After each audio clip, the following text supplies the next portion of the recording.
ದೇವನೋಡುಳ್ಳ contact cut ಆಯ್ತುನಾ ದೇವರೊಂದಿಗಿರುವ ಸಂಪರ್ಕ ಕಡಿತಗೊಂಡ್ರೆ ನಮ್ಮ ಕಾರ್ಯತೆಲ್ಲ ನಾಮಳೇ செய்ய வேண்டியிருக்கும். ನಮ್ಮ ಕಾರ್ಯಗಳನ್ನು ನಾವೇ ಮಾಡಿಕೊಳ್ಳಬೇಕಾಗುತ್ತದೆ.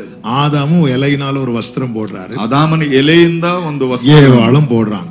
ಏವಳು ಸಹ ಮಾಡಿಕೊಳ್ಳುತ್ತಾರೆ. ஆதாமுக்கு ஏவாளுக்கு முன்னாக நிக்க முடியுது. ಈಗ ಆದಾಮನಿಗೆ ಏವಳ ಮುಂದೆ ನಿಂತ್ಕೊಳ್ಳಿಕ್ಕೆ ಆಗ್ತದೆ. ஏவாளுக்கு ஆதாமுக்கு முன்னாக நிக்க முடியுது. ಆದ್ರೆ ಅವಳಿಗೂ ಸಹ ಆದಾಮನಿಗೆ ಮುಂದೆ ನಿಂತ್ಕೊಳ್ಳಿಕ್ಕೆ ಆಗ್ತದೆ. ரெண்டு பேருக்கும் கர்த்தருக்கு முன்பாக நிற்க ಅವರಿಬ್ಬರು ಸೇರಿ ದೇವರ ಮುಂದೆ ನಿಲ್ಲಲಿಕ್ಕೆ ಆಗ್ತಿಲ್ಲ. நம்முடைய நீதியை கொஞ்சம் பிடிச்சிட்டு இருக்கிறோம் பாருங்க. ನಮ್ಮ ನೀತಿಯನ್ನು ನಾವು ಸ್ವಲ್ಪ ಇಟ್ಕೊಳ್ತಿದ್ದೀವಿ. அதை வைத்து மனிதர்களுக்கு முன்பாக நிக்க முடியும். ಅದನ್ನಿಟ್ಟು ನಾವು ಮನುಷ್ಯರ ಮುಂದೆ கூட ஆராதிக்கிறவங்களுக்கு முன்பாக நிக்க முடியும். ಕೂಡ ಜೊತೆಯಲ್ಲಿ பாஸ்டர்ஸ்க்கு முன்னாடி நிக்க முடியும். ಪಾಸ್ಟರ್ಸ್ ಮುಂದೆ ನಿಲ್ಲಬಹುದು. ஆனால் பரிசுத்தருக்கு முன்பாக நிற்க முடியும். ಆದರೆ ಪರಿಶುದ್ಧನ ಮುಂದೆ ನಿಲ್ಲಲಿಕ್ಕೆ ಆಗೋದಿಲ್ಲ.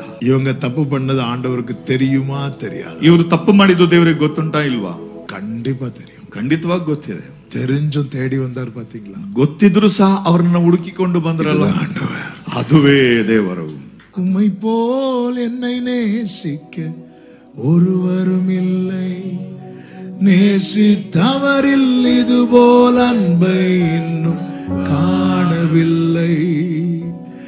என் நிலைமை நன்றாய் அறிந்தவர், பாவி என்னை அழைத்தவர், மீறின பின்பும் வெறுக்காதவர்,